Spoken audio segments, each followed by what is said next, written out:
Well, this week on Outdoors with Jess, we're talking about hunting season, and so we're at Bass Pro Shop, and Andy with the hunting department is here to help us out and teach us everything we need to know.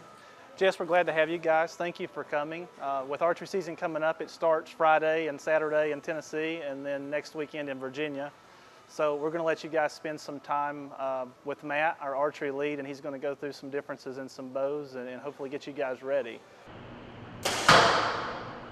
So we're talking archery, and I'm joined now by Matt in the archery department at Bass Pro Shop. And so tell me, we have a regular bow and then a crossbow, and kind of what is the difference, the main key differences between the two?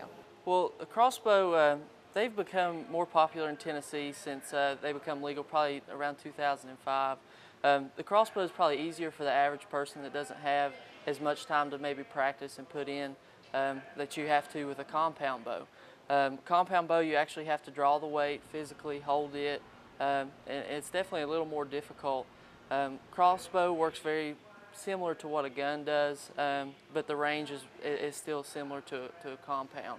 I use a crossbow probably about 90% of the time just because of the simple weight aspect of it. It's lighter than a compound bow as far as the drawback and having to hold it to steady your shot.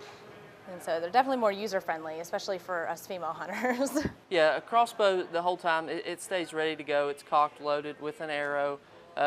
So when your deer, turkey, whatever you're using it for, comes into range, you just take the safety off, pull the trigger just like you would a gun. You're still going to use a rangefinder, and yardage is very critical with it, just like a compound is. They're great for kids and women both, just because usually they can't pull the weight on a compound bow. They need to in order to get in the woods and hunt effectively. If at all possible, you can actually get in a tree stand and maybe do some practicing from an elevated position, because it is different drawing a bow from there too.